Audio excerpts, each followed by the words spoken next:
I'm Alec Baldwin. Listen to my podcast, Here's the Thing, on iHeartRadio. It's my chance to talk with artists, policymakers, and performers. I always like to say I like being an actress, but I love being Kristen. So I've prioritized that a little bit more than my desire to spread my wings or prove to people that I can be some dramatic actress. If you like listening as much as I like talking with interesting people, go to here'sthething.org and subscribe now on the iHeart app, Apple Podcasts, or wherever you get your podcasts. Hey, got any idea what a gandy dancer is? Or a phrenologist? What about a knocker-upper? Believe it or not, these are all actual jobs from the past, and the stories behind them are fascinating. I'm Matt Beat. And I'm Helen Hong, and every week we take a look at a different occupation that is now jobsolete on our new podcast called, you guessed it, Jobsolete. Check it out on the iHeartRadio app, Apple Podcasts, or wherever you get your podcasts. Questlove Supreme is a production of iHeartRadio.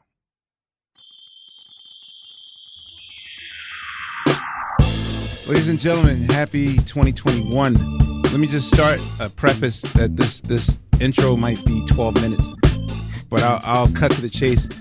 I consider all Questlove Supreme episodes to be top-notch. Some of my favorite guests ever, but a few guests might shine a little bit brighter. I won't even say the most, but few of our guests on the show shine just a little bit brighter.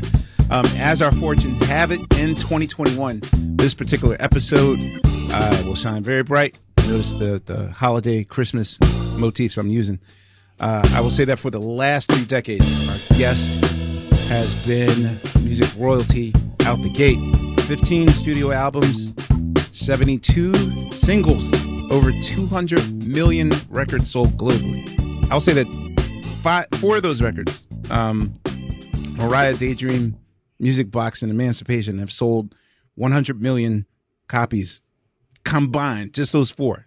She is the best-selling female artist globally, and she literally owns Christmas. Her immortal, all I want. Yes, Christmas is 12 months away, but still she owns Christmas.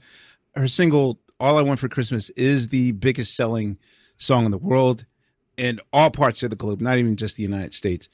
For the second time already, it is broken crazy records. It's the all-time biggest selling streamed song. I didn't even know that, at 17.2 million for streams in one day. It's the first single by a female artist in history to be certified 5 times platinum in the UK, which is not an easy feat at all. She's the first artist to rank number 1 on the chart in 4 distinct decades. 4 distinct decades. She reached number 1 this year, officially on the UK singles charts after 26 years, a gap in between. It's the first holiday song in history to be number 1 in the US and the UK at the same time. So fuck White Christmas by Bing Crosby. Her Apple special was number 1 in more than 100 countries across the world. Her book is a New York Times bestseller and number 1 on Audible. I have to say, I'll be here all damn day. Ladies and gentlemen, how did we get the one and only Mariah Carey on Questlove Supreme? Please welcome her. Thank you. Yes. Thank you. We've officially made it. We've arrived. Yes, we have made it. No, I listen, I've been stressing out about this because I know that I am not queen of technology, nor am I queen of musical, technical moments of discussion. Look, we are. No, I swear, really. We are 4 nerds that just like music. Like, trust me, I'm not going to. Okay, I do. Your first question is, okay, so your Yamaha DX7 patches on your first album. No, right. Mariah hit me earlier today, like, please don't ask me those nerdy stuff that you ask about, like keyboard patches and all those things. Oh, thank God. I mean, that's cool. That's, yeah. She hates that as well. How are you today? I'm good. Actually, we're having a little celebratory moment. So you mentioned Christmas, and I just want to say, this is totally off topic, but I'll just say it anyway. Yes. So we had an incredible this year and all the things, but because it's COVID and I can't really I haven't gone anywhere in months, almost a year, just out of paranoia about the whole thing. And it's not paranoia, it's just being safe. It's science. But so so here I am enjoying like my first little party, and cheers to you guys. So cheers. Cheers. I'm gonna have me a flash as we talk. But I did want to say thank you for having me. And yeah, I was a little bit like, clearly I'm no Greg Fillinganes by any stretch of the imagination. Wow. Nice one. Wait, time out. And by the way, I did hear when you said, "Oh, the Mariah Carey Boys to Men elevator," and he was like, "Well, that's the Greg Fillinganes elevator." And I'm like, "That's cool, but can they pay me back? Like, can the Hit Factory give me those millions of dollars back that it used to cost to record shit?" Oh, I'm sorry. Oh, I'm sorry. Did I keep it real for them? I'm sorry. Nah, this is how we need to keep it. This Questlove Supreme. Talk that shit. No, it's not. It's nothing. It's just that really, I can't even imagine how much money people used to spend on recording, to record their albums or whatever they're recording in these major studios, like just to be in a big studio. I know how I felt. Lockouts. Amir, yes. I see you because come on, just to be there, just to say I'm at the Hit Factory on blah blah blah blah street. I'm at Right Track. I'm at Quad. I'm at whatever. But here, and I don't know if we're like I'm at Quad, but I'm just saying like. Wait, did you ever record at Quad? Of course I have. Yes. You went to Tupac Central? Wow. I lived at Tupac Central. Yes, I did. We recorded there too. Questlove Supreme. I know that, but I would expect us to be there. It's funny. That's so wrong. The same type of thing that goes on in terms of people's perception of me. Like, yeah, I went to Quad. Yeah, I went. Yeah. I'm not going to say. I'm not saying that recording at something high level like Sony or D&D Studios is beneath you. But yeah, even I would prefer to be at its time, what Sony was a great studio to record at, or Electric Lady, as opposed to D&D or, like.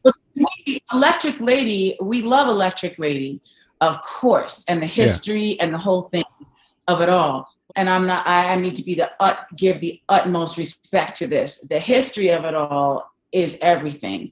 And we know the room and the way it sounds in the rooms and the way they sound and everything. We love that. But yes, the glitzy and glamorous new, like they're not new now, but like, the Hit Factories of the world give you a different type of a thing. So can I ask now that, for the last 30 years, you've been recording at studios and they were, plentiful in the last 3 decades. Now they're almost like far and few between.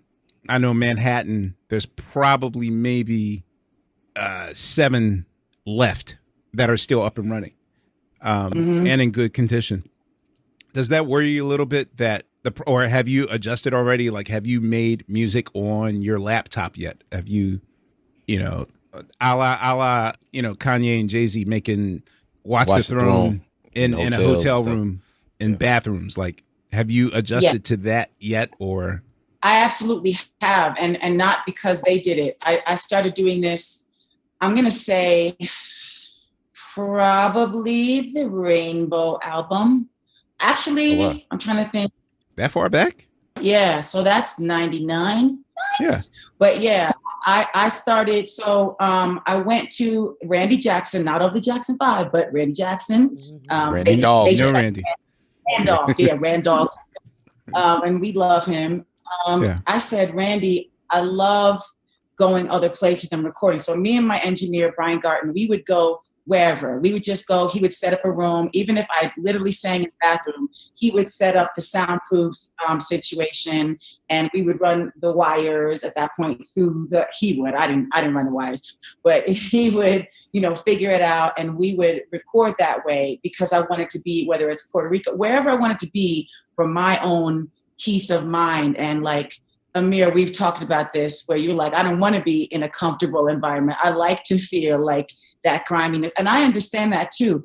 I don't know that I'm not speaking for you and saying exactly what you said, but I think I'm on the same page as what you were saying. No, right? That's exactly what you were saying. I like it uncomfortable at the studio. Yeah, exactly. But I feel I've spent enough years in uncomfortable studios, starting from when I was 18 years old, sleeping on the floor in the little studio in the back of the woodshed, which I talk about in my book, but on the floor, sleeping there because I had no money to have a real studio situation. So anyway, cut to 99 when I started kind of like traveling in order to record. Actually, it happened right after the Butterfly album, which is like the year before, because I was just trying to figure out like, where can I do this? How can I do this? And then I connected with my couple different engineers that I was working with, and we figured it out. So Randy Jackson, back to that, he said, man, I have this studio that you would love in Capri, and it's on top of a mountain and blah, blah, blah. I was like, please, like anything you have. So I ended up falling in love with this studio called Capri Studios, and another Italian word that I can't pronounce. But anyway, I slept in a little room next to the live room, and I actually recorded several songs there. And then when we were doing the I did the Charm Bracelet album there and other places. Basically, we just traveled. It was a traveling studio. So it was, Pro Tools, just the setup on his laptop, and then, making the room so it's not super echoey, boomy or loud. Yeah, so we had all of that. Like we had all of that together, and then I would just love it because honestly, like, and this is a total sidebar, and I'm sure you're going to edit this, however, or maybe not. But one of the things I learned early on from Luther when we did our collaboration on Endless Love, the remake. Yes, and he was one of my all-time favorite people and tones, like just vocal, just the texture. And he felt that there was a similar type of, this is what he said to me, type of like where you hear the harmonics sometimes within the breathy tone. And he was telling me in order to preserve that, which I haven't always listened to and have gotten back into it now, but he was like, you need to be in a place like a very warm and humid climate in order to preserve that. The desert, LA, everywhere else is really, really bad for you. Just always remember, like, if you are in those places, make sure you have like humidification, like all the humidifiers in the land. Like you need to have that. And I have that. Go ahead. Okay, I have a question. Okay, so secretly, yeah, behind all of your backs, and by all of your, I'm talking about singers, I quasi eye roll because I always thought that was psychosomatic. So let me ask a question first. Okay. So is that whole thing, now, just to give it a little backstory, here at the Tonight Show, okay, when Aretha Franklin was alive, she would only agree to come on the show if we killed all of the air conditioning in 30 Rock. And the thing is it's not like one particular floor can control the temperature. So if we turn off the air conditioner for Aretha Franklin, that affects like 7 floors, which basically says that we should modernize and update our temperature system. But whenever Aretha comes, it would be a nightmare because then it would be 98 degrees in this building and they would have to turn off the air at 2 a.m. the night before. Got it. And then her guy would come in, test it, and then she'd come in. So it said that her voice, her throat would close or whatever and that sort of thing. Is that really true? I believe it to be true. Yeah, and particularly for Aretha. So Amir, you had me laughing because I know you read my memoir, The Meaning of Mariah Carey, shameless plug, but I'm going to say it because we talk about Aretha and when we were doing, what was the Divas Live, the first year. Yeah. So she and Ken Ehrlich, we love Ken Ehrlich, yay, Ken Ehrlich. Knowing that if I say something negative, he's going to be pissed off at me like he always gets. But I'm just keeping it 100. This is what happened. We're not gotcha journalism at Questlove Supreme. Trust me. No, I know you're not, but he has a way of hearing these things. So Ken's my man. I love Ken. Yes, we love Ken. We love him. He did my first Vegas show. Blah blah blah blah blah. Yeah, we love Ken. So, but here's what was happening. So I was like, I'm in a pop culture spiral right now, and I can't even believe this. So I'm sitting there, and I already know, because I just told you about Luther and the recommendations. Like, that was not in front of any camera. That was not for any reason other than he was like, preserve the tone, right? He was like, just do these things. And I never knew anything about the humidity, blah, blah, blah.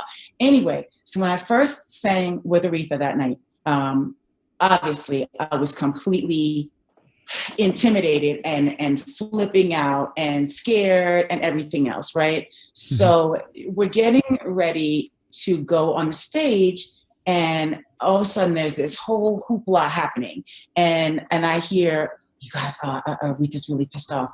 Ken Early comes by and he's like, she's not happy. I don't know what's going to go on. I'm right. Just going to say, wait and see what happens. Right. So I'm like, this is a pretty big moment in my career. Like, it's right at the beginning of Butterfly. It's all this and all that. But again, Aretha's the queen. So everybody's waiting. We were all there in reverence. I know I was in reverence of the queen. Of course. So I said, well, maybe, cause he said, she always does this. And he's like, oh, don't worry, she always does this. And I'm like, okay. I go, can I just maybe rehearse with her? Because I don't know what this is gonna be. So I just want to have like a little moment. So, and also you want to be, I had met her before, and we had our moments, and great moments, and but never this type of thing. So anyway, I guess I don't remember exactly how it happened, but she ended up saying, okay, we can rehearse in her trailer. So I walk into the trailer and she goes, Mariah, they're playing games. And I'm not having the game.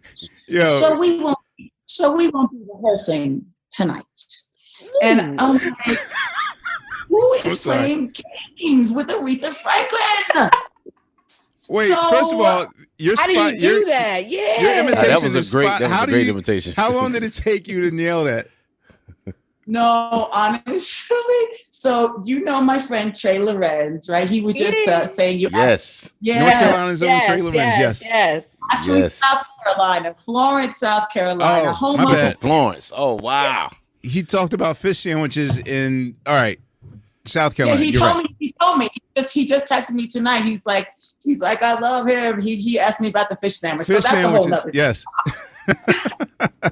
Fish sandwiches for all. But anyway, so yes, me and Trey always, we revere a lot of singers, and we don't do it to be funny. Like, we're not impersonating them. It's just you sort of embody them when you're telling the story, because this is how it happened. So, you know what I mean? I kind of do impersonations on the side, not really. But it's not an impersonation. It's just me telling exactly how it happened. So anyway, back to the story. So we won't be rehearsing tonight.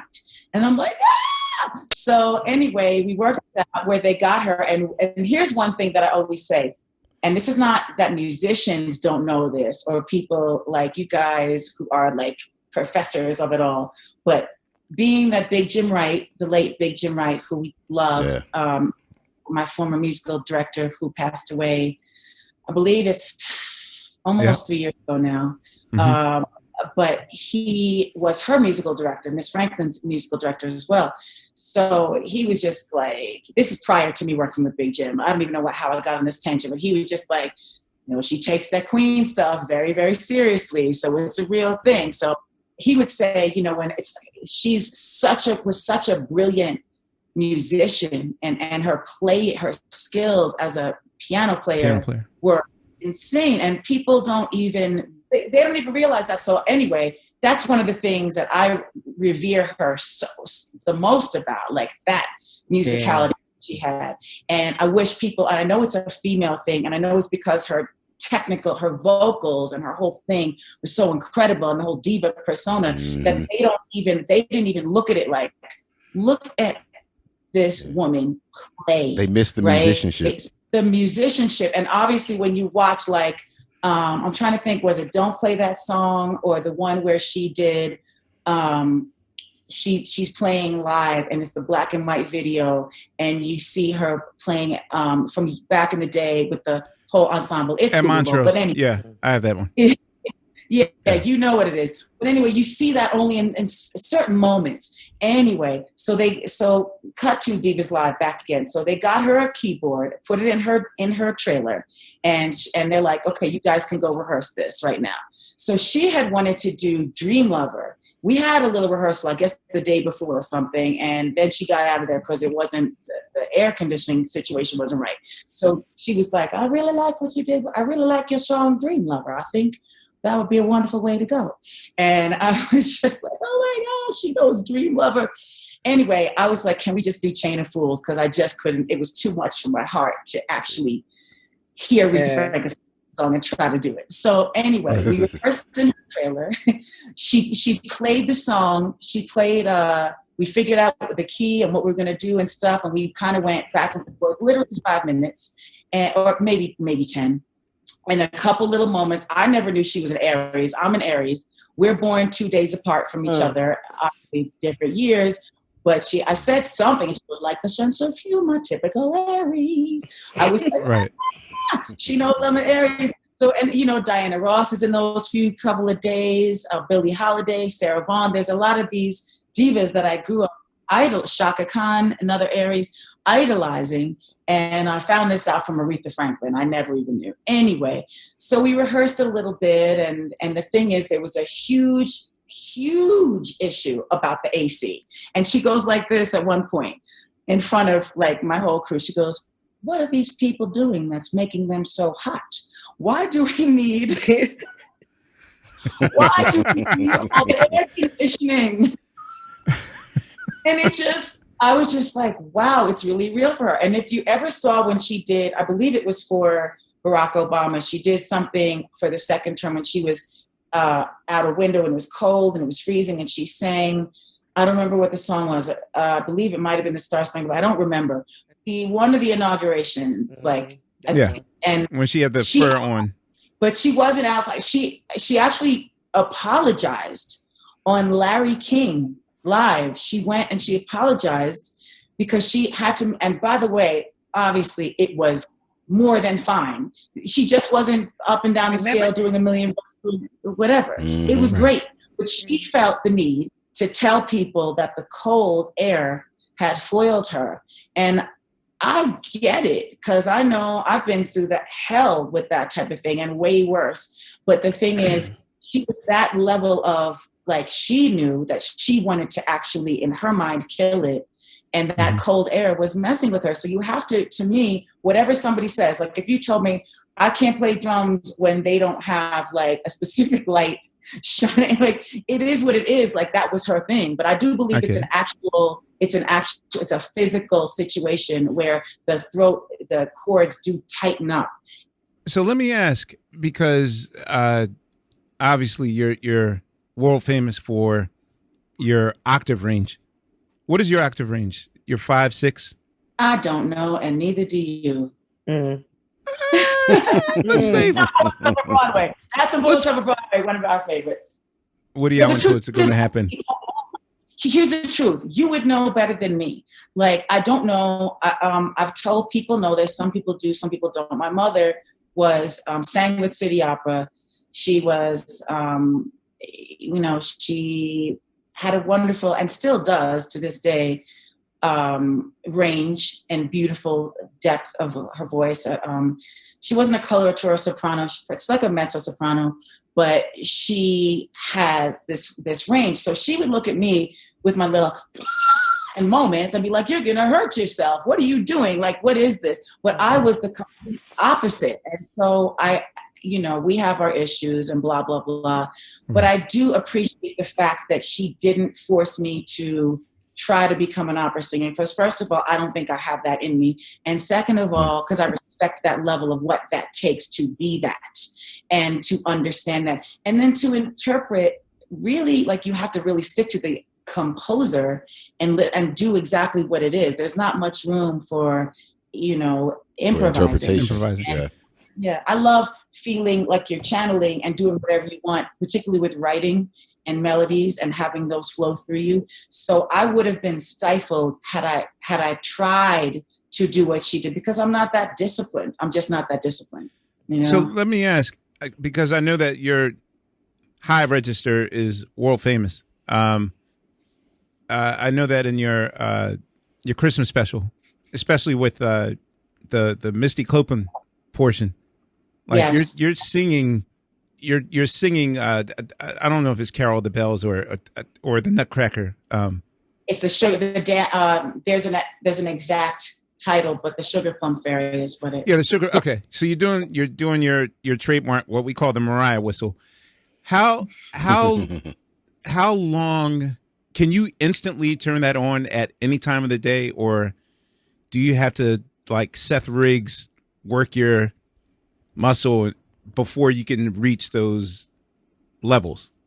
Like, can you just turn that on at any given moment of the day, 24 hours?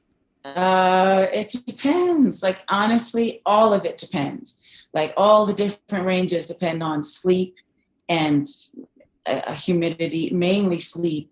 But sometimes it's a weird thing. So I've kind of studied it. And sometimes, even if I'm completely hoarse, the whisper, as they call it, the whisper register, is even more strong and clear than if I'm not hoarse, because it's the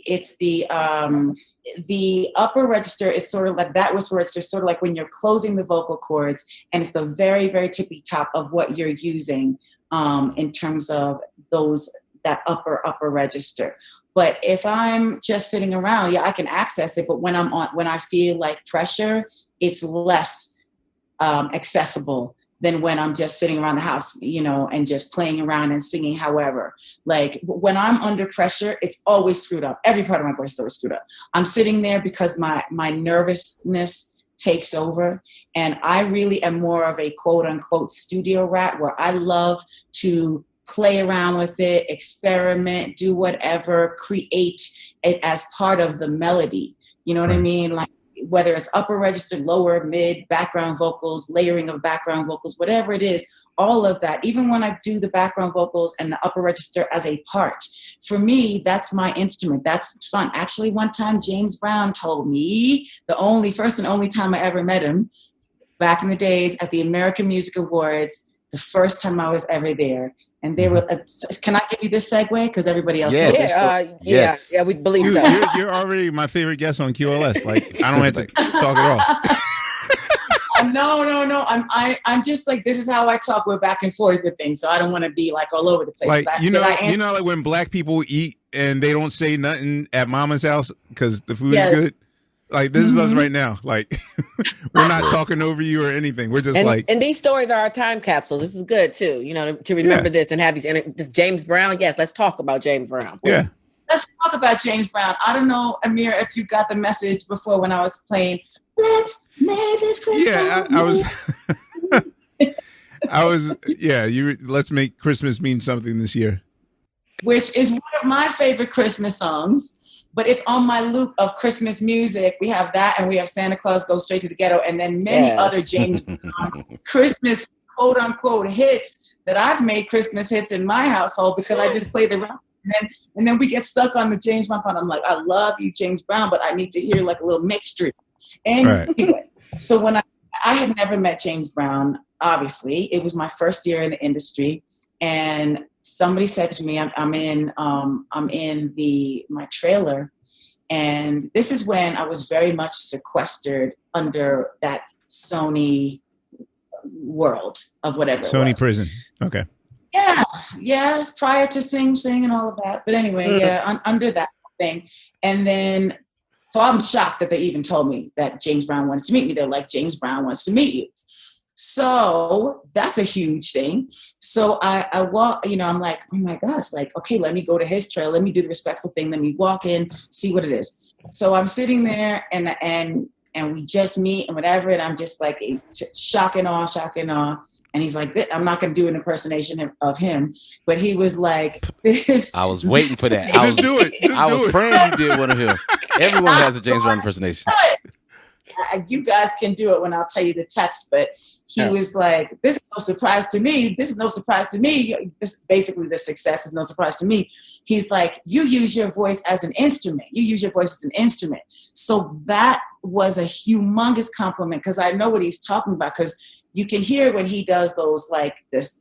I'm not sure how we how we categorize what he did with his voice. His primitive screams. He knew that like using that upper register is a thing, whether you're doing it as like to accentuate something like he would do, or whether you're doing it like you were talking about, Amir, with the not the Carol of the Bells, the Sugar Plum Fairy. Sugar Plum Fairy, did that as an a cappella moment for the album prior to this past year, which was just a reissue of some Christmas songs. But I said, let me do something new. And I did like that little a cappella part with the ah, ooh, ah, ooh, ah, and the high parts on top of that.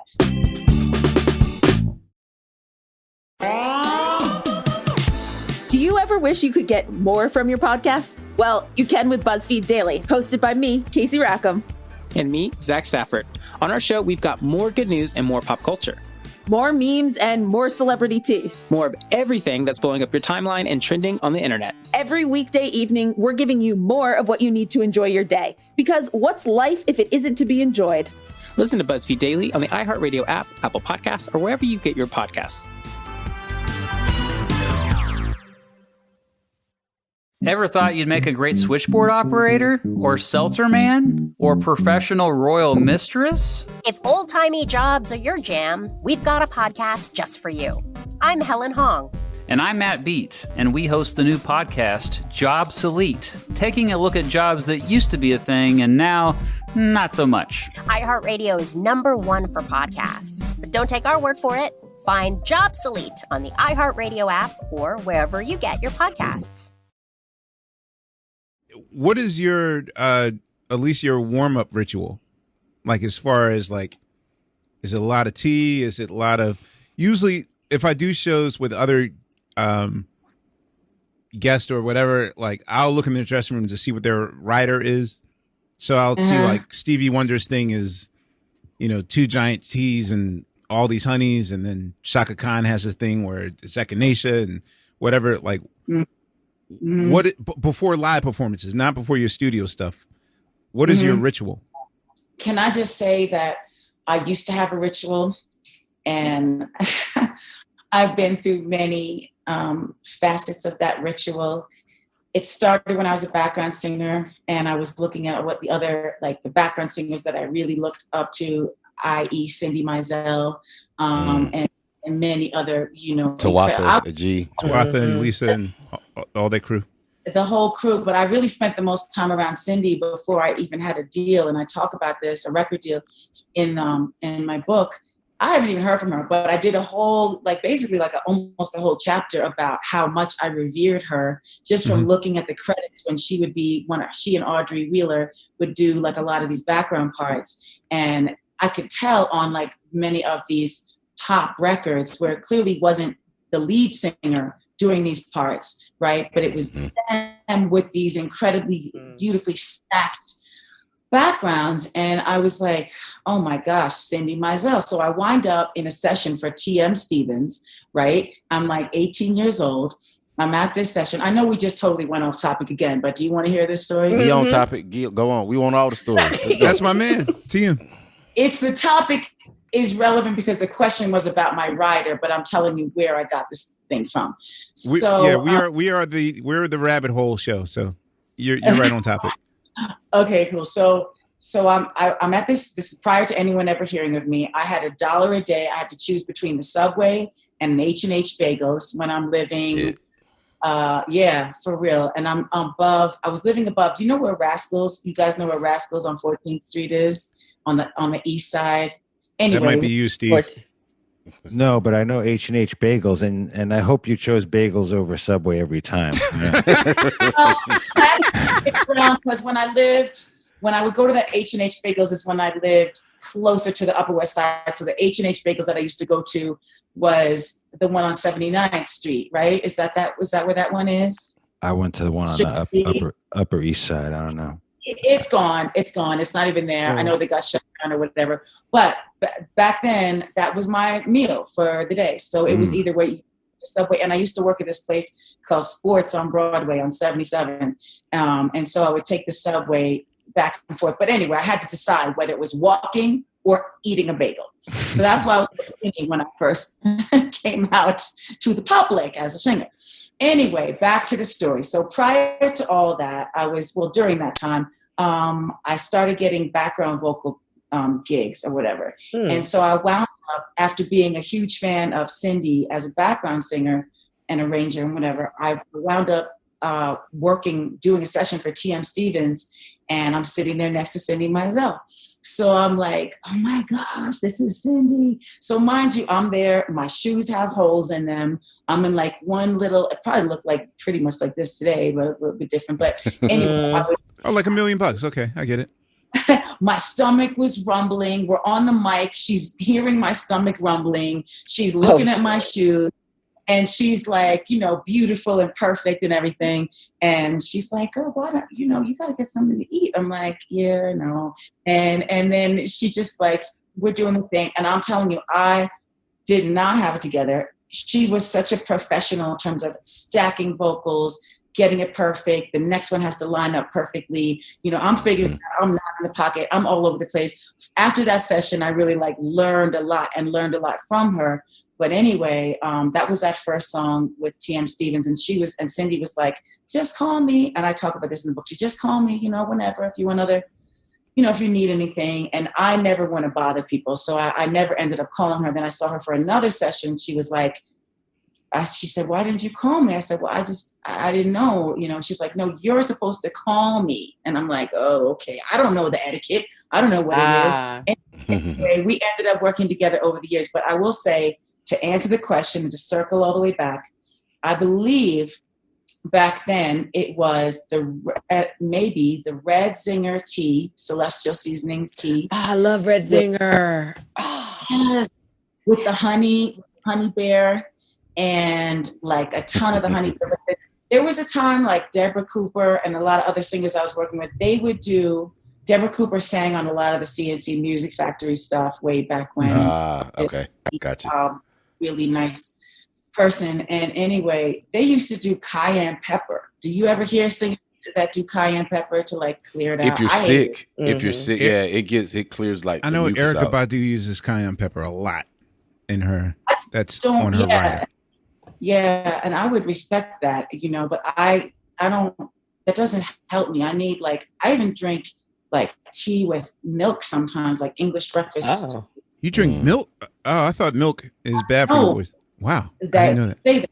Sometimes for me, it's a coating, and it's different than the lemon, like more of a stripping stuff. So I don't know. It's really whatever. And right now, we're drinking this, and it's absolutely spectacular. Yes, indeed. That part. I use cream cheese. Cream cheese.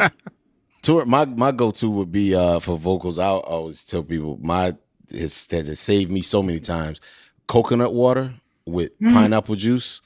That shit has saved me so many times. Coconut water. I don't like the taste of it, but that shit works miracles. So good. It's a coating. And the pineapple juice is really good too. I agree.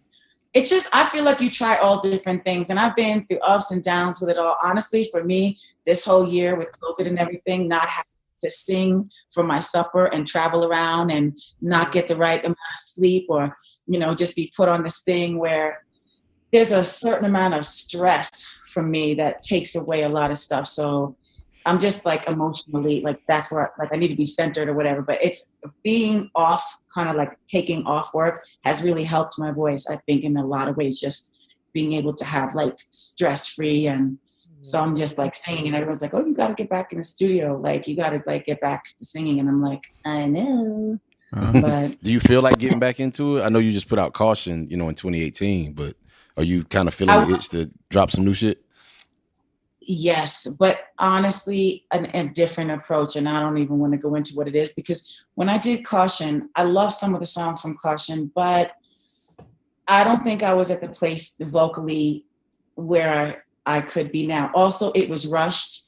Not that it was rushed, and I'm not, look, it's my best, most critically acclaimed album. I think that's because the critics have changed and shifted since back in the days. Like, believe it or not, if you look at those things, it's the most critically acclaimed album. But what I was going to say is that I didn't have the time I would normally take. And I really wish I did have that time to do a few more records on that album to just, fully have that expression. But what are you going to do? Like, it was a much more of like, oh, we got to get her back and have people know she put out a studio album. Then they screwed that up with the way they gave away these instant grats. Oh, we're going to do instant grats. Why? Just put this single out. What's an instant grat? What is that? Instant grat is when they give away a song rather than have it be a part of an album. So, and I just learned about this 2 years ago too. So like Gangster BBD. What? I don't know. Wait, I'm sorry, Fonte. Man, that's shit. Yeah. I'm sorry for that reference. Wait, for the record, I love that song. I know they're trying to hide it like a redhead stepchild, but I'm sorry. I don't remember that. I remember that. It was the jam they did on Fresh Prince of when Bel-Air. they were shooting that video. Oh, yeah. Oh, that was supposed to be like their big comeback single, but because it kind of tanked, then they try to act like we never did it. Like, and then they came back with Above the Rim, and it was like, yeah, y'all could have just rolled with Gangsta. Right, exactly. Yeah, but labels start putting out red carpet records or red carpet singles just to announce an album is coming out without putting it on the record or whatever. But here's the thing. If you do for your actual fans, right? Because the Lamely, they don't care about getting an instant grat. They just want to see the record do well. And they want to enjoy the music. So these stupid instant grats, and this is no shade to anybody, we know they didn't have to do it like that. Right. So the instant grats here, let's give away, we're going to put out an instant grat. Then they put out another instant grat. So at that point, you're like 3 singles in that you gave away for free when you could have just had a whole experience with your fans like this. Here, let's cheapens your product. That's what I'm saying. So it just became that's why when you ask the question about caution and vocally, no, I mean, I recorded that at home as well. And walked back and forth, and basically I have my own little vocal booth. That's a really cute vocal booth that they made for me. I would name check the company, but right now I can't remember the name. But quite all right. And we take it wherever, and it's really cute. It's black and pink, and I go inside there and wear Oboe. Yeah, my own little booth. But I recorded all of that album pretty much there. And what's the studio? Henson in LA. Former A&M. That's our spot, Steve. Yeah. Is that We Are the World in, right? Yeah. We Are the World. Okay. That's one of my favorite places. That's his Joni Mitchell, We Are the World. Synchronicity and Didn't we record there too? Yes, we recorded Shaka Khan there. Yeah. And it's the Michael Jackson room, right? Where Michael supposedly laid on the floor and listened to those speakers. I don't know. They tell many a story. I don't know. No. He did record at Henson, but I don't know which project it was for. But yes, most famously, We Are the World was made there. Mm-hmm. Yes, and they have that picture of, all of that. I think the thing, when you talk about caution, you saying that you didn't feel like you were vocally kind of where you wanted to be. The reason I think that record was so well received, and what I liked about it was that you were. It's very hard, for artists that have been in the game. You know what I'm saying? As long as you have, and have sold as many records, when they quote unquote come back, they end up trying to just copy what the youngest is doing, and that shit end up sounding corny. You know what I mean? But I like the way that you were able to kind of do, to compete with what the contemporary artists were doing, but it still sounded like you. And that was the thing I really liked about that record. It was Mariah, but it was like, this is her in this context. Like you had the record with Ty Dolla and Gunna, and you know what I'm saying? But it was like, she's still doing Mariah. And I think that, for your fans, for particularly our generation, we just, appreciated the way you came back and was showing like, I'm Mariah, but I can still bang with you motherfuckers. Right. I'm not, and by the way, my fans get really mad when they think I shade my own albums or songs. That's not what I'm doing. I'm just saying if it were, and I appreciate you saying those things about Caution in the album, because I really do like it as an album, but I'm saying if to put it up against and this is not even a fair analogy, but Butterfly, I had all the time in the world.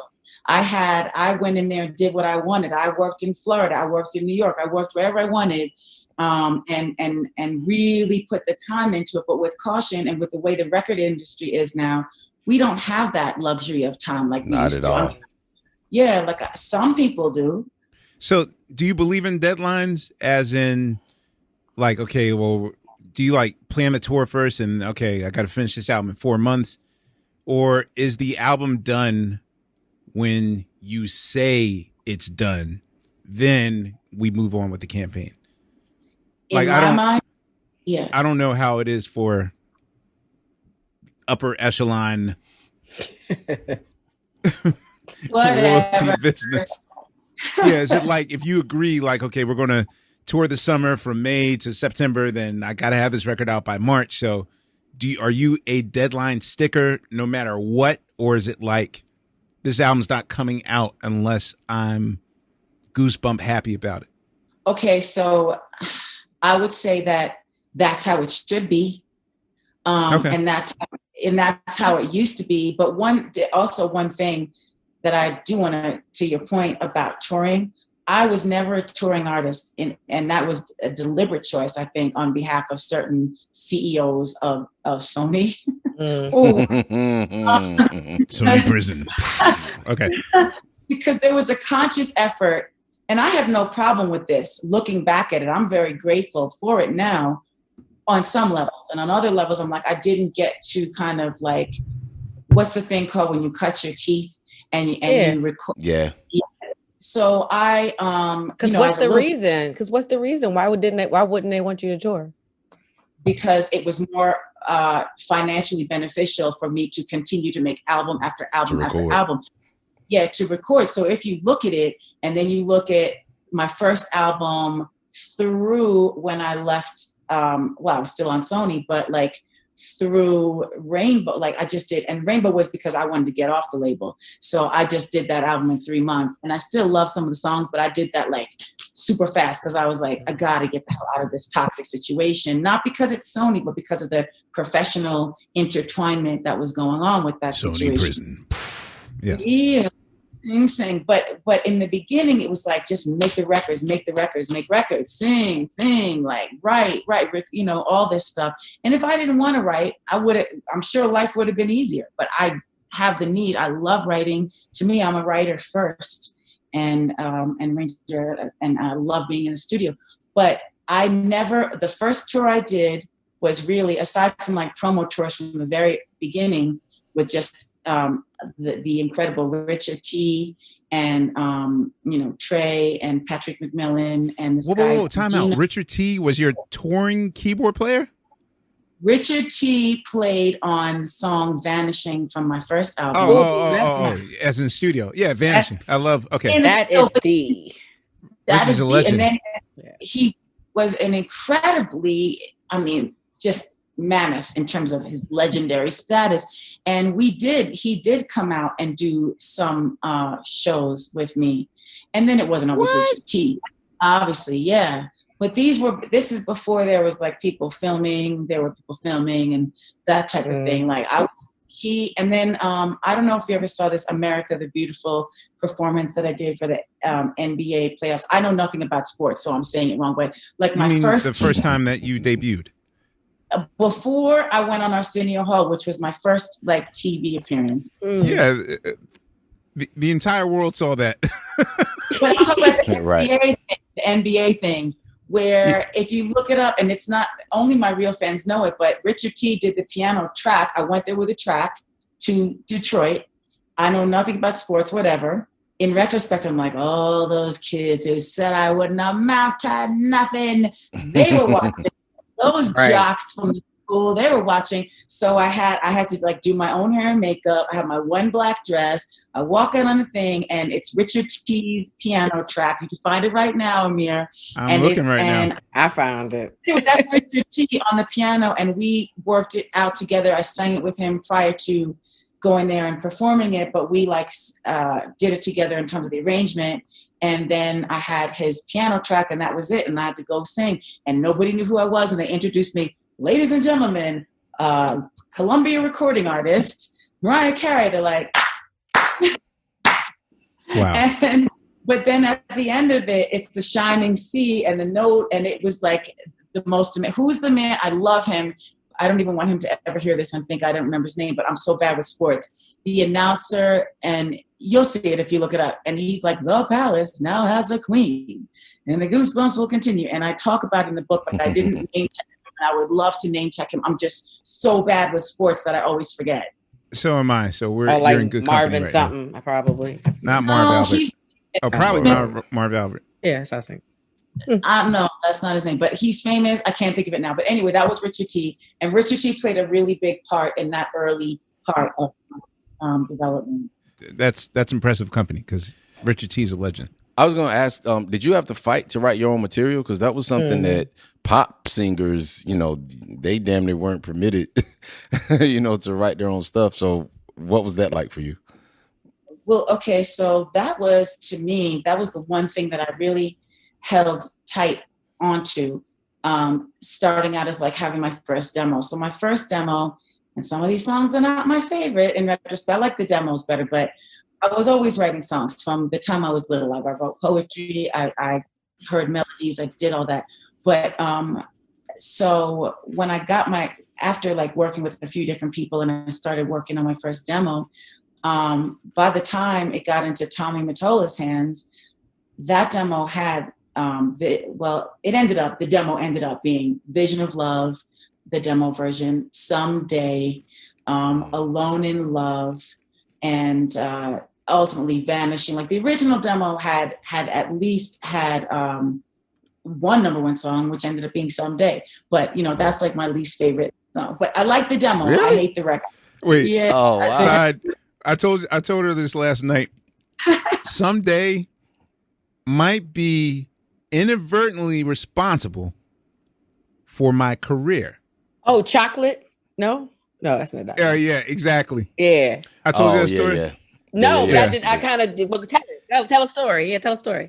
No, well, in short, I was auditioning for Tariq and I went to New York to audition. Oh, I went to audition for colleges to Juilliard and the New School. And on the train ride home, some girl thought that I was Chocolate playing the bucket drummer. Chocolate is the video. the bucket drummer on the Mariah video. Right. And also in Spike Lee's, he was also in Spike Lee's Levi's commercial. Yeah. So she thought I was the Levi's guy, when actually I was the Motown Philly guy. So the next day, Tariq is in my living room, and after a commercial, we're watching Soul Train, and when that Levi's commercial comes on, Tariq was like, "Yo, that girl thought you was the Mariah Carey guy anyway, so we might as well just do that."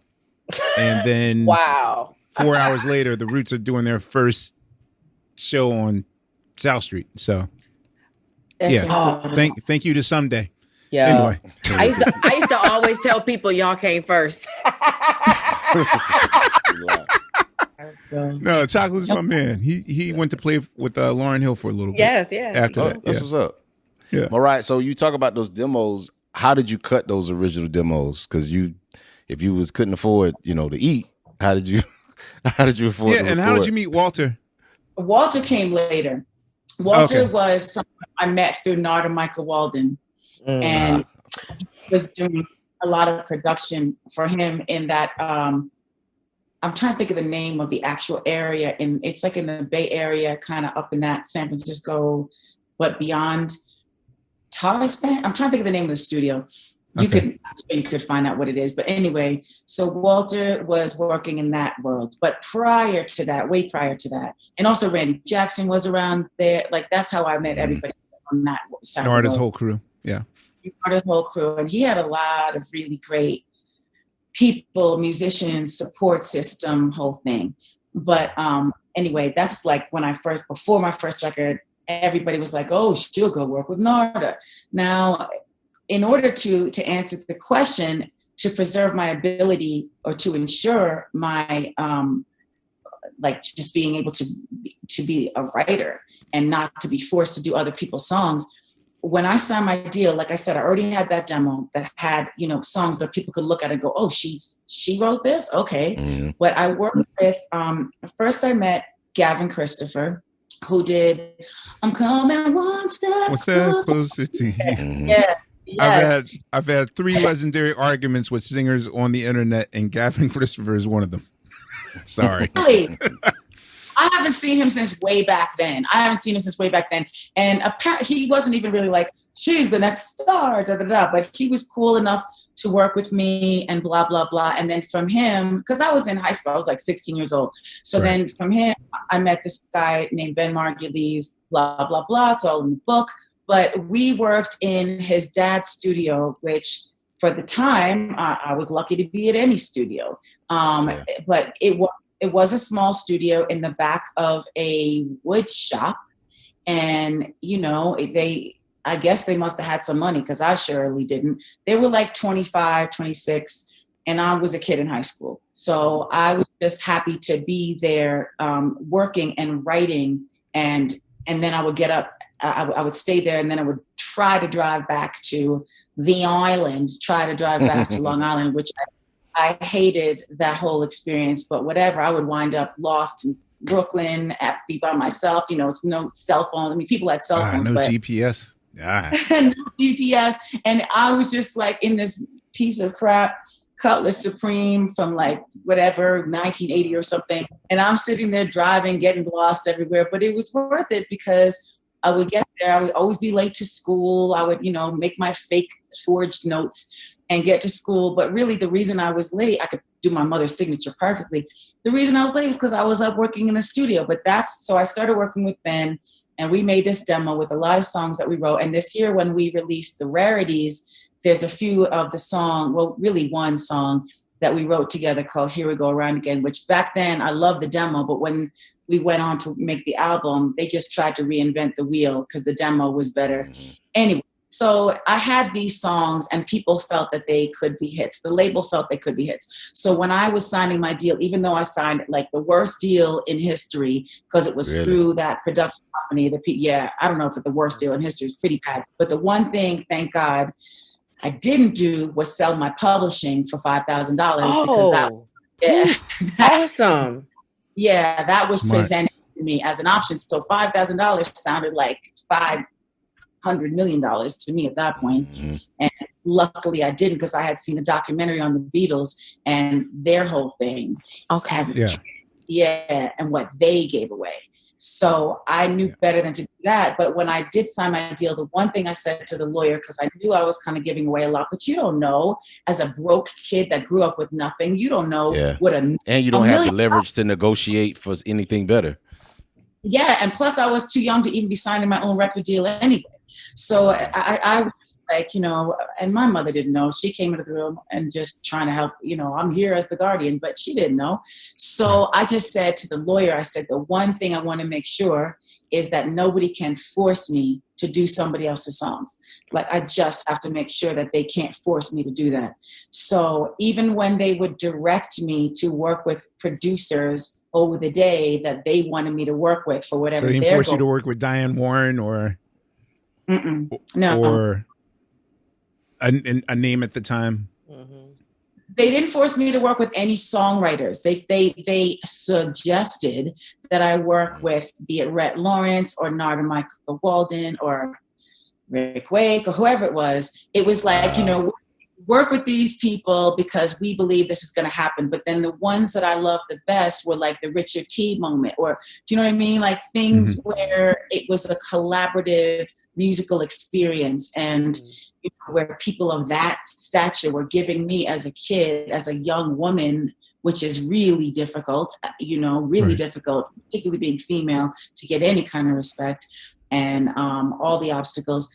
Just to be able to be like, okay, I'm not being forced to work with writers. So that was one thing. Nobody ever submitted songs to me. And if they did, I didn't hear them. So that was one thing I was grateful for. Yeah. No, I was going to ask, did they ever ask that you write songs for some of the other ladies coming through or anyone? No, at that point, I think it was like, you know what, we believe in this girl being me. Let's get done. So it took like a year to actually take what were demos and then the new songs that I would write or do to be this finished product. And there was a conscious effort, like, because I was sitting like, when is this going to be done? Like, it was just like that. And they're like, it's fine, because and there was a vision that it would happen and begin in the 90s, not like before that. So that whole year of figuring it out, I do think it was a smart move to not have it out until that decade began. I was going to ask, when you were working with Narda, Does he always talk in that mystical voice? Yes. Yeah. Anytime Narada, anytime he talks to me, I always feel like I'm being hypnotized at the moment. You know, he's very that. He's very zen. You know what I mean? Like he's that too guy. zen. I get scared. Narada and Erykah Badu are two people I don't want to look in the eye for more than 5 seconds. So did Erykah Badu as well? Yeah, Yes, Erykah has a very hypnotic quality that will have you wearing crochet pants in about a year or so. Stop Keep that. in mind, she's an artist and she's sensitive about her shit. Word. I was gonna ask, what was working with Walter Afanasieff like? What was he like in the studio? I always admired, like one of my favorite song of yours is "Can't Let Go," and I just thought that's just that sound that you and him had together was just a very pop, like super clean, and you know just the sheen that he would have on those records. Like when I heard just the Bruno Mars record, the Versace on the floor on right, I was like, yo, this is him doing Can't Let Go. Walter. You know what I mean? Right. Yeah, but nah, I just want to know what was he like in the studio, because he's not someone I've really read or know much about. Okay, well, first of all, thank you. We can't let go.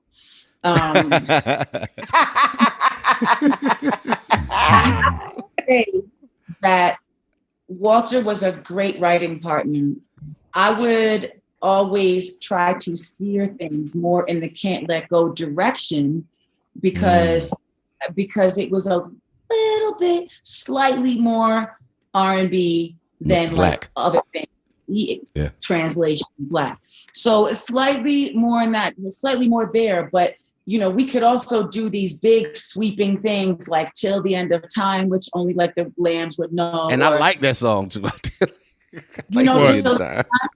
Yeah, it was the next to last song on your first album. Love you till the end of time. Yeah. Yeah, but that part, that was when I got to really express myself on the outros, on the doing the background vocal parts, like doing those, arranging that stuff. But I really liked working with him in that way. There were some incestuous situations where, let's just call it the record company and the publishing situations where, I don't want to get into very specifics. This is not, I don't know how to say it, but really it was too, how do you call it? It was a bit incestuous because people were like, how do I say it? Oh Lord. So was it like the label had a piece of Walter, so like they got more. I wouldn't want to go over saying that because I don't know for sure. But I'm just saying certain people in my life had that other connection. And so Sony Prison. I would say Walter is extremely talented. But for the most part, when I'm coming up with melodies and I'm singing it to somebody like, hey, can you play this? That happened on several songs. And then we would take it to another place because I won't think of, if someone plays a chord, I'll be like, no, like I hear it in my head. And then I'm like, that's not it. I don't know how to articulate it. I'm not there going, can you play the inverted? Like, I don't know how to say that. I just know how to hear it. So I'll be hearing something, and until somebody gets it where I'm hearing it, I'll be like, no. And then we get there. And then from there, he and I will say, had a really good flow with putting stuff together. So it's no shade towards him. I wish him well, whatever. But I will say, like, that was a moment in time, and I'm very thankful for it. And also talking about people that have been great writers, writing partners with me, Big Jim Wright with Fly Like a Bird and Circles and all those songs from Mimi. Also James Poyser. Now everybody says Poison. Who's that? God, don't do that. Can we discuss the actual pronunciation of his name, No, please? say Poisoner. I love when people put an N inside of his life. And I don't understand it, but I love him. And I love working with incredibly talented musicians, because when I can sing back and forth to them and we can figure things out together and then we can go to another place, that's something that I feel is a gift. When I'm sitting there coming up with stuff by myself, I love it, but I know that I need to articulate it to somebody to put it down unless I'm playing, which is the worst thing ever. Although sometimes it's turned out to be to my own benefit because I don't know the rules, so I don't have to follow them. So besides Big Jim Wait, Wright, Quest, can I just say I love working with James Poyser too. James. I said Poyser, okay? No, I said we call him Poyser. Say his name, Mariah. Say his name. I'm just saying. I said James Poyser because everybody else says Poisner, and then they confuse me and make me feel like I'm the stupid one that doesn't know how to paint. It's paint. I even for April Fools, I created a James Poisner Twitter account just to confuse me. Yeah, the real secret is James Poyser is just Nelson George's side project.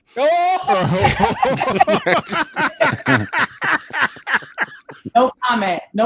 But when Christmas comes, which we wrote together, is one of my favorite Christmas songs, and I really feel like it's a much more, look, we love All I Want for Christmas Is You, and I thank the good Lord above that I wrote it. Yeah. Sat there coming up with a, like, and then when I did sing that to Walter, he's been on record as saying it, why are you trying to do scales as a song? Like, why is that? Why would you want to do that? Like, he didn't hear it immediately as a thing. How long did it take to record that? Which part? No, the song. I have a theory about mega songs. Every mega song that's larger than life takes seconds to do. So, like, how long did it take to write, not execute and record, but just to write the general song that we know? So there was an idea, do a Christmas album. And at that point, at 22 or whatever, I was like, little early. And then I said, okay, well, I love Christmas. I always have, let me think about it. So, I was sitting in this house in Hillsdale, New York, as I named it Hillsdale, and just started thinking, like, what are the things that I loved as a kid with Christmas songs, and what are all the things that made me feel Christmassy, even amidst the bleakness of my childhood. So I started sitting there, and there was this keyboard. I believe it was some sort of really, really cheap, like Casio keyboard or something. And again, I'm not a player. I just write a lot. So I was in there, and I'm like, I just started like channeling and trying to figure out how to play it. So by the time I brought it to Walter, I had done everything but the bridge. Oh, the lights are shining, because I honestly couldn't probably do that transition like as a keyboard player, which I'm so not. But so we did that part, and then we brought it back to the I don't want to laugh. So I would say the writing, my part, I had the lyrics done except for the bridge. I had everything done really quick, like it was just immediate. It's like with Hero, I had they explained the song, the movie. There was a movie with Dustin Hoffman, whatever. Tommy Mottola came in, hey, Luther's doing a song for this movie. They want you to write this song for Gloria Estefan. It's about a guy that saves people on a plane. That's pretty much what I heard, right? And so I was never alone at that point in my life. And I rarely still am. But anytime I would walk to the bathroom and I wouldn't be followed by somebody's goons or whatever, I would walk in, I had 2 minutes, I go in there and I start hearing that, and then a hero comes along, like the melody and the piano part, right? And so then I walk back in, I'm like, Walter, this is how it goes. Da, da, da, da, da, da, da, with the strength, carry on, right? So I'm like all excited, like, just write this, do this. And then I'm like, so wait, who do they want this for? They want it for Gloria Estefan, right? And Tommy's standing there and he's like, I think you need to keep this one for yourself. So it was a similar thing with All I Want for Christmas Is You, except that I was by myself in the room at first and then wrote those lyrics down and then went and sang it to Walter, and we finished it from there. But the actual recording of the record took a while, and it was a collaboration. And, I'm not taking anything away from him, but there was a concerted effort to make it feel like a classic, which I've noticed people have adapted that type of an approach. Yeah, I like the Phil Spector nod. I love the Phil Spector-ness of it, but I would like to note that, when I woke up this morning to prepare for this interview, I was listening to it. All I Want for Christmas Is You is probably the happiest song with the most minor note keys in it. Like, there's so much dark chords and minor chords in the song But like the like because people don't expect it to go there. Exactly. Like it's a very unlikely, because usually Christmas is associated with, I mean, every Christmas song practically has like happy chords, happy major chords. And I'm trying to figure out, how did the song manage to jump over the pack? Because it's there's so many chromatic and dark chords in it that are more blues based or black, like black chords.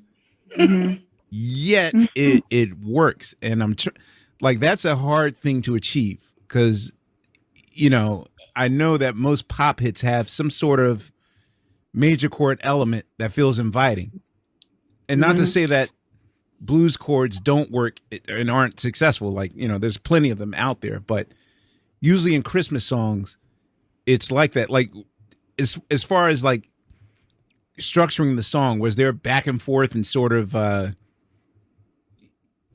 conflict as in to how bright the song should be as opposed to how it came out? Because it's an achievement that is such blues based, but still, I don't know if I'm saying it the right way. No. I hope you get what I know what you mean, and it's interesting because Mark Shaman, the incredible Mark Shaman, orchestral genius, who I worked with starting on. He wrote the South Park movie. That's like my favorite thing he's ever done. Yeah. I love him, and he is the most irreverent, just hilarious person and super talented and everything. But when we first got together, he was like, don't think I didn't hear, I just want you for my own. Like, that little part. Right. Yeah, but I don't think I didn't hear that. So here's the thing, because like I said before, I don't know the rules. I don't follow the rules. I just know what I hear. And specifically on that one, it was just like, like,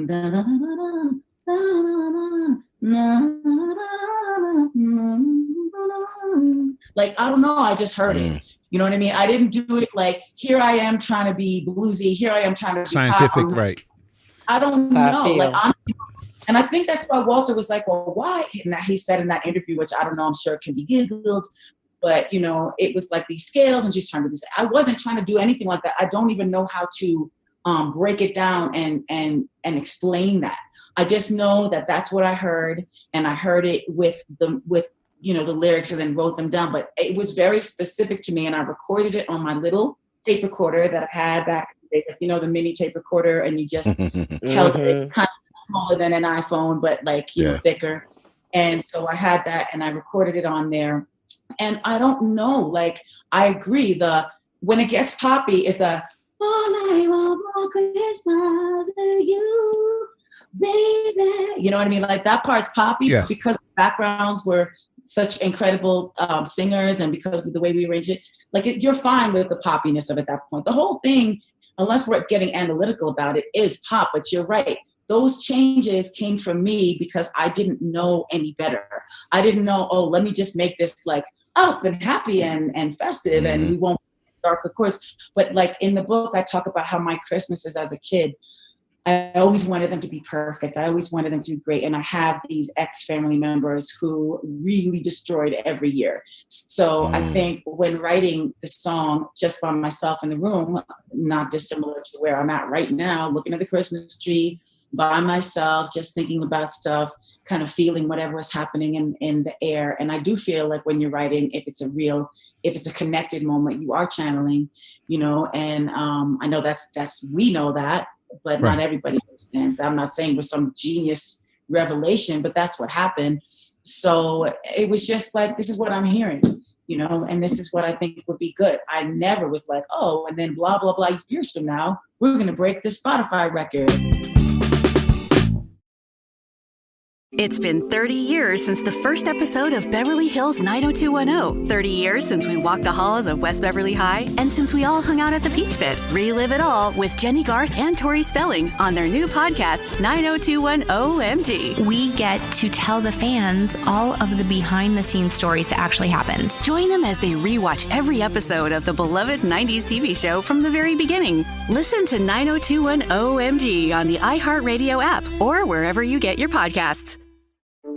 Hey there! Surprisingly Brilliant is back for season 2, with more of the most shocking, inspiring, and downright bizarre stories from science history. I'm Marin. I'm Greg, and Surprisingly Brilliant tells the little-known stories behind the science that shaped the world. We kick off season 2 with the story of Rosalind Franklin and DNA, although the thing is, it might not be the story you're expecting. And we've got a baker's dozen more stories of science's mishaps and misadventures coming after that, from the very first ever picture of a human coronavirus to how birth control was developed. And from the gruesome journey to the first ever vaccine to how to win at everything. Join us as we dive deep into the forgotten corners of science history and subscribe so you never miss an episode. Listen to Surprisingly Brilliant on the iHeartRadio app, on Apple Podcasts, or wherever you get your podcasts. So I've learned ever since I've gotten to know you, I know that there's a term called Mariah hours, of which, ladies and gentlemen out there, this is one of the first episodes that we've taped. The first episode we've taped. Most of our episodes are done in. I'm sorry. And listen, not to be your daddy, but even when we did Quincy Jones. Oh, Jesus Christ. It was at a respectable. I forgot. Quincy wasn't this late. Like right now, it's 2 a.m. where we are. But I'm sorry.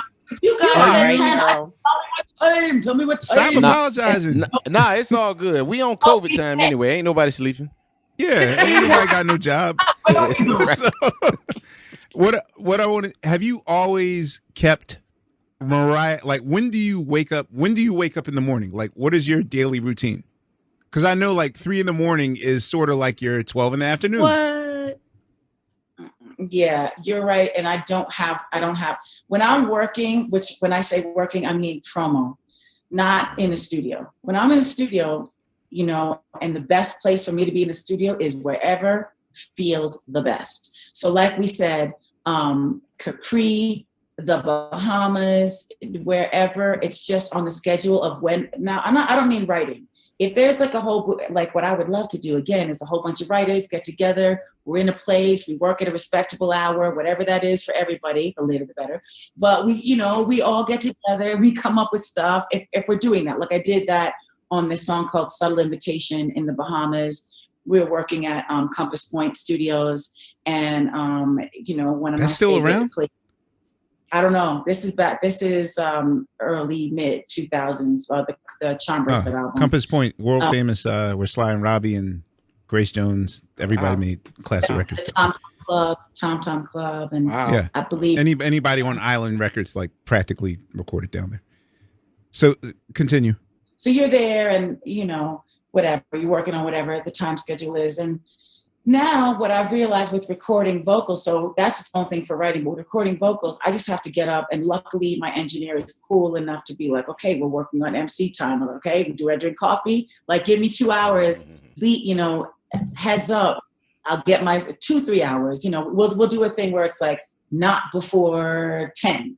So we know that usually means midnight, but we know it's not gonna be before 10. So he sleeps, I sleep. And we just get up when my voice is ready to work. But in terms of like Mariah hours, this started for me when I was 6 years old because my house felt very unstable.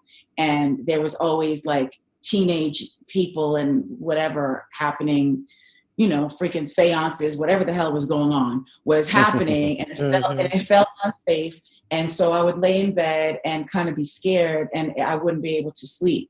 So over the years, it just became like I stayed up because I had to develop this kind of like person in charge. Like, here's my reflexes, like in case something has to happen. Yeah, it's defense mechanism.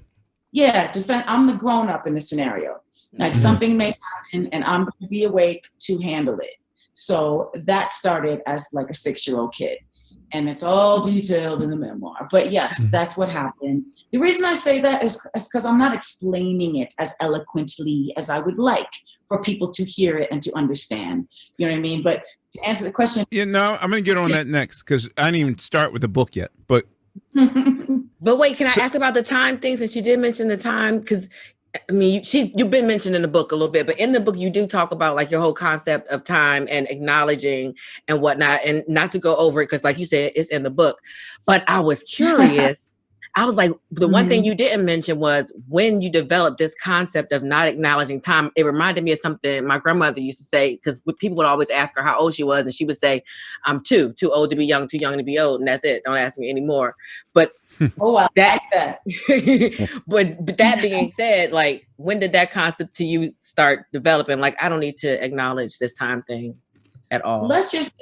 I turned when I was 18, prior to getting my record deal, right?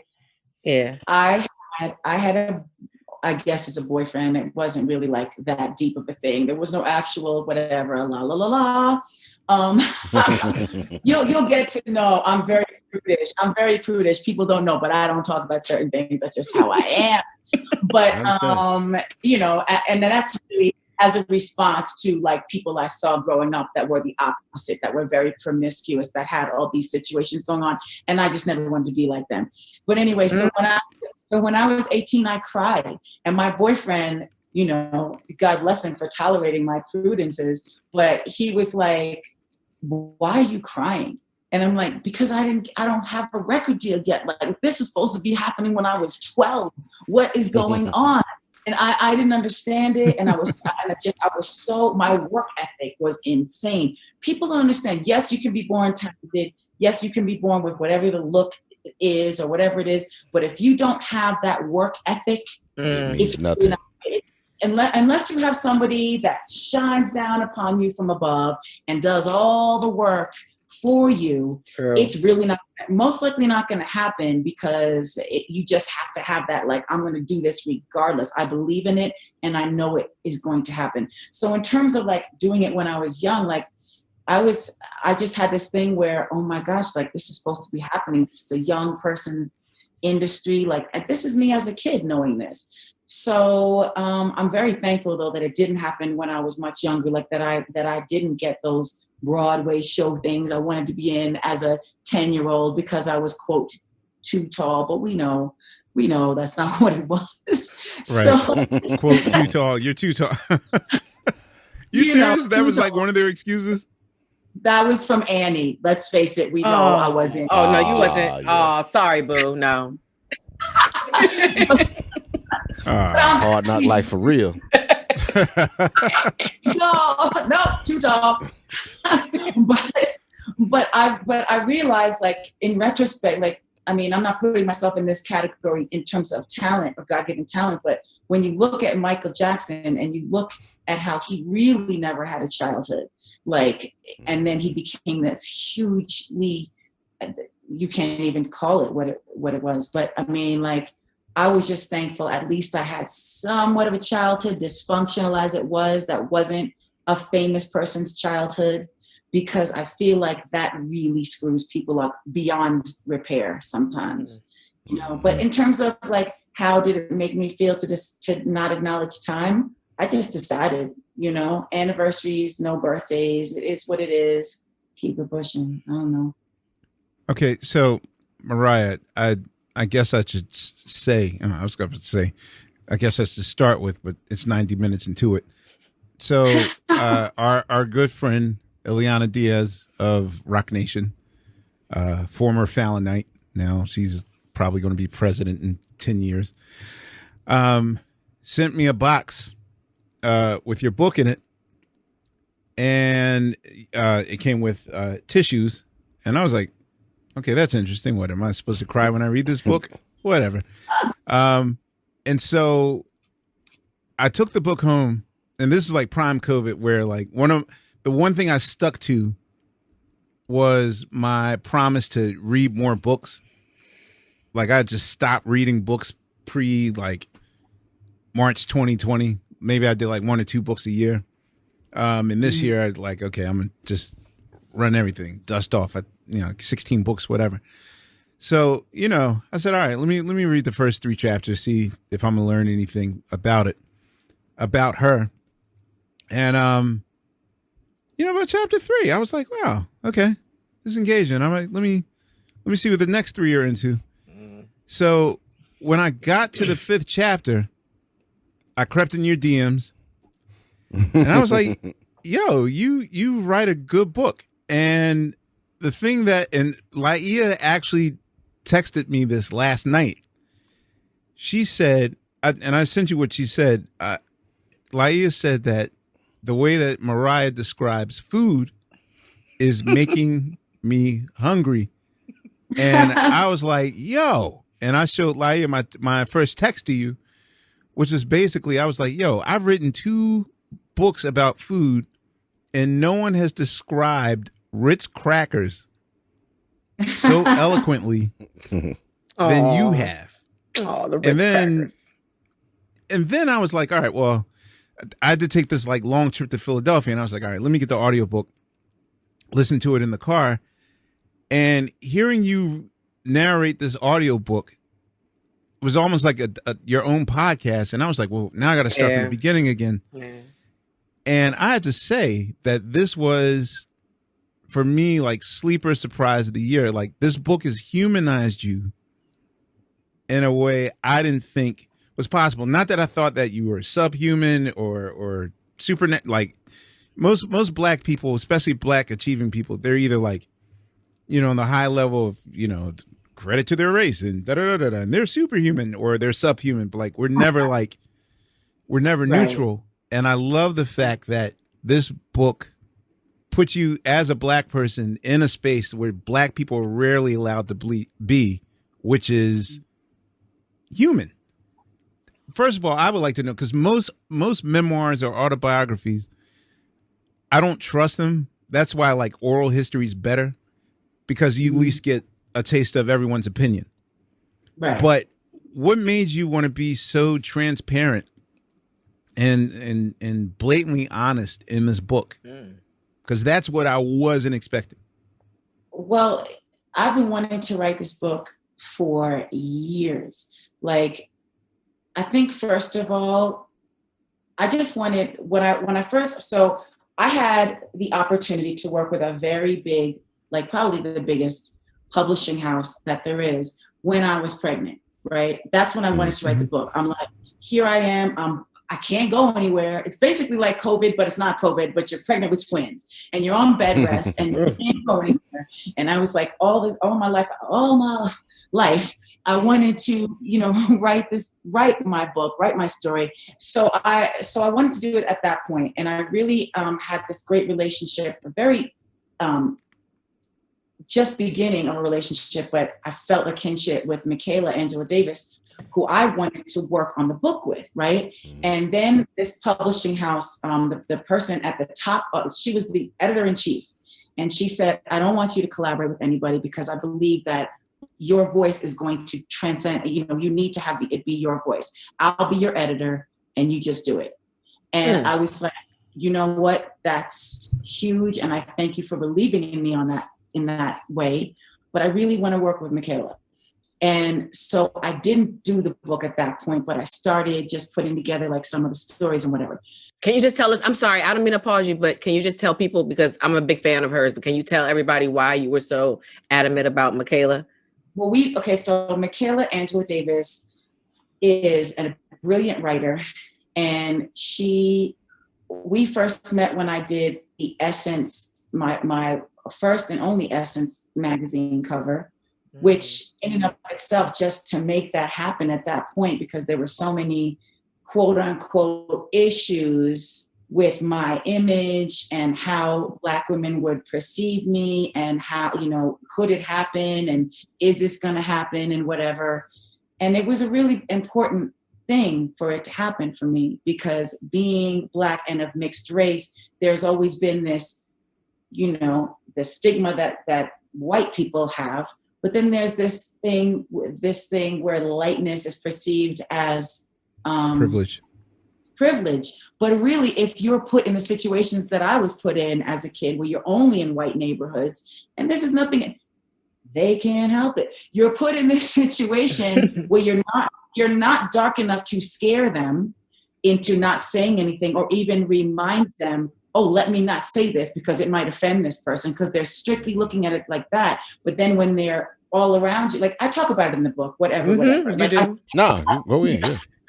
I think it's important that people hear it in the way that it's described in the book, because to just flippantly talk about it is why people were like, oh, why did you take so long? And now you're embracing your Blackness. I'm like, there was never a non-embrace of it. What did you expect to do? I can't tattoo it on my forehead. I guess I could have. I mean, maybe I should have. I don't really want a tattoo on my forehead, but the vision to collaborate with Old Dirty Bastard. That's the blackest move ever. Yeah, but it was an interesting question as you listen to your story in the book, though, because that's what I kept thinking to myself as I listened to you talk about how, like, your dad and you didn't really talk about that kind of stuff that much, as I know about, like, your mom didn't talk about that stuff that much. And it's getting to know you and understanding that, like, this has been an interesting journey for you in that way, of that side of your life. So right. I always wondered, as I was listening, I was like, so I wonder what was that moment, because I haven't gotten to it yet in the book, where you were like, right. Maybe it was the Bronx, not the Bronx Cousins or whatever, when you were like, this is me, I'm proud, I see it, and there's a pride there. Yeah, what happened was there was never a lack of, I see it, I'm proud. It was always, you take a child, you don't explain to them how to understand who they are, right? Mm-hmm. You have a divorced family with a Black father and a white mother who was from the whitest place where the KKK was born, in Springfield, Illinois. Mm-hmm. And you have her family that had disowned her. Well, her family didn't even know she married my father. Only her mother knew. So she didn't tell anybody. And imagine how you feel like, okay, because of who my father is, and ultimately that means because of who and what I am, and my siblings who I don't talk to, whatever, because of what we are considered subhuman to them. So we don't exist, and they don't even know that we exist, actually, because that's how big of a thing it was that my mother did this. So it was the ultimate sin against her whiteness, to her family, and to her world. So to be honest with you, like, she was very into civil rights, according as the story goes. And she marched with Dr. King before, and all these things. But so I heard more about that from her than I really heard from my father, because I feel like my father was always trying to, in his own way, assimilate, understand who he was, and what he went through, because he was very, like, he just didn't really feel like he fit in any place either. So we never had a conversation till he was on his deathbed.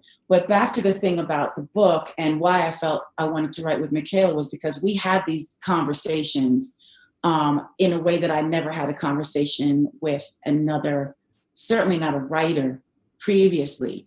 And we connected on that level, and we couldn't get into every detail. How can you encapsulate a lifetime of experiences in a 20-minute interview with a magazine where the editor is going to then give you what they want it to look like, what's the angle? You know what I mean? Like, is Michaela, is she mixed race as well? I'm sure down the line, but she's, her family's Black. She's light skinned. She's very Michaela Angela Davis. You know what I mean? Like, yeah. I mean, I got it. Yeah. It's a different struggle when you're placed in an environment that you don't belong in. So you're like fish out of water, and with people saying stuff around you that they would never say, and you have to figure out how do I handle this? How do I combat this? How do I exist? How do I survive without anybody giving you the talk, without anybody, And so there was never a discussion about race in your house. There was no one ever sat you down and was like, listen, you are a Black girl and this is what that entails. Wow. No, it was, you're interracial. And that's what you tell everybody. I'm like, but we don't know what that means. What does that mean? Like, they don't know what this means. That's why, yes, my cousins were always like, when they were my cousins from the Bronx, Cece and Chris, who we love, you know, on the few occasions when I'd be at my grandfather's house in Queens, and the kids would be like, that's not your cousin, she's white. And they would stick up for me, and they would be like, no, she's not white. This is our cousin. She's Black. She's our cousin. Like, that was the only time there was like that unified, like, we got you type of a thing. You know, but really, it was difficult because there's also the thing about money and not having money. So I think if it was like a family unit where don't forget, my parents divorced when I was like 3 or 4 years old. So there's that. And there's my father living in his own neighborhood and me and my mother living in like 14 different places without the siblings, without anybody else to connect to say, we got you, like, no matter what these other people are saying. And again, they didn't know how to interpret it. They also, it was considered their biggest insult to say to someone, is your father Black? Like, this was shit they would say behind my back, and then ultimately to my face when you know, in a different way, when you read the book. Did you ever play again with that little girl, Becky, that ran crying when she saw your dad? Did you guys ever meet again? No? Read the book. I'm just saying. There was a girl named Becky, and I'm sure she was white. Yes. So a white girl named Becky saw your daddy and started running. Oh, I believe that Becky knows who Mariah Carey is right now. Right. Yeah. I must. I'm sure that incident really impacted upon her. Like, it was literally, she had never seen a Black person in her life before. So, yeah, and we were in this lily white neighborhood that my mother chose to live in. And then this was my friend, and there were no questions asked, like, what are you, this and that. I think that's before my hair retexturized. Right? So I'm still really little. And, you know, we go to my dad's house, and I talk about it in the book, obviously, but she just was frozen, and then she just broke down. And then my mother, like, escorted her. For some reason, my mother knew to, like, linger, and my mother escorted her out. And it was just like, I'll never forget it. I'm sure she probably remembers it, but maybe she blocked it out. I don't know. Man. I don't know, darling. I don't know. Let's see. How much control, or from the context of what you said earlier, it sounded like you had like really no control. But you know, when you first signed to Columbia, who or how did you decide, or what role did you play in your imaging and in your packaging? Because they marketed you very much as, you know, like just the pop kind of girl, and like, you know, they kind of just marketed you as a white woman. Now us, you know, we could look at you and we knew. That is so you know what I'm saying? Like, we was like, I hear what y'all saying, but you know, like, so like we knew, but something that smells familiar. Yeah. It's like I see them curls. I see, you know what I mean? I see, yeah. So yeah, talk us through that process, like just kind of your identity being formed for you in a way that maybe you didn't have any say so over. I would say that the marketing is its own thing. If you look at the actual first album cover and the back of the first album cover, my first album cover, Mariah Carey, right? Yeah. What would you have done to display my Blackness differently? Just tell me, like, visually. It was just your face, because it was just your face in black and white. Yeah. It was my natural hair, you know, additional curls put in it. And then the back cover, a curvature and stuff like that. Like, I'm just trying to ask, like, how do you think that I could have made it more clear, other than telling people that my father was Black, my mother was white? How could we have, unless it was, should I have adapted a different hairstyle? Should it have been like, I'm just curious. Right. Had the pressing curl? No, that's deep. That's deep. No, you're right. You're right. No, you're right. That's deep. Yeah. And in asking that question, I wasn't like, it wasn't a blaming of you or anything like that. It was just something that like we all just kind of noticed. And in terms of what, and it's a conversation worth having. Yeah, because people did, but you're right. Like, I was just me. No, I was me. Like, honestly, it wasn't even like on that album cover, I had like straight hair and blue contacts and, you know, none of that. Like, it's the same nose. It's the same, like, you know, I can't help it. I talk about it in the book. I don't have an upper lip that they told me the Black people would be like, oh, your lip is too small. The white people were like, your lip is really full. And I'd be like, what? Yeah, but, yeah. You know, honestly, I think the marketing wise, they definitely skewed it pop. They definitely wanted adult contemporary pop. There's no question in my mind. But at that point, how the hell do I know the different charts? I don't know. I mean, by the way, Vision of Love was #1 on the quote unquote R&B charts before the pop charts. So I often refer to that because that makes me feel a sense of pride. Right. But there wasn't like a black music department. At that point, was black music department thing a thing, or was it even a... Yeah, it was. Okay. And to your point, they really skewed me away from that. But I did work with the black music department, and that was when Ruben Rodriguez was running Ruben. department. Oh, Ruben. Ladies and gentlemen and lambs, that concludes part 1 of our special 2-part interview with the one and only Mariah Carey. Make sure you come back for part 2 of the Questlove Supreme special with the one and only Mariah Carey. All right, see y'all then.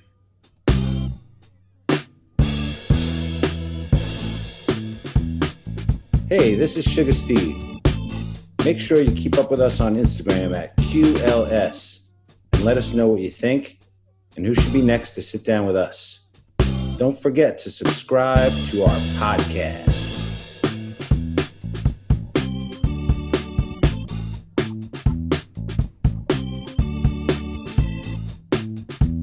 Questlove Supreme is a production of iHeartRadio. For more podcasts from iHeartRadio, visit the iHeartRadio app, Apple Podcasts, or wherever you listen to your favorite shows. Do you ever wish you could get more from your podcasts? Well, you can with BuzzFeed Daily, hosted by me, Casey Rackham. And me, Zach Stafford. On our show, we've got more good news and more pop culture. More memes and more celebrity tea. More of everything that's blowing up your timeline and trending on the internet. Every weekday evening, we're giving you more of what you need to enjoy your day. Because what's life if it isn't to be enjoyed? What's more enjoyable than everything fun and exciting from across the world of BuzzFeed? Yes, if you've ever loved a video from Tasty, Cocoa Butter, Pero Like, Nifty, Goodful, or BuzzFeed Celeb, we'll have something for you on BuzzFeed Daily. And don't forget about great interviews that break down all the wait, what from the internet and beyond. Whether it's the world's preeminent astrologist, the star of your favorite streaming show, or maybe even the person behind that TikTok, you know the one. If they're making you smile, we're talking to them. Listen to BuzzFeed Daily on the iHeartRadio app, Apple Podcasts, or wherever you get your podcasts.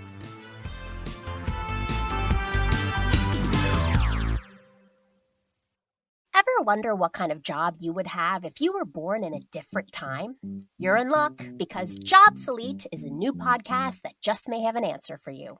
I'm Helen Hong. And I'm Matt Beat. Take a spin through workplaces of the past as we scout history's most interesting jobs in every episode.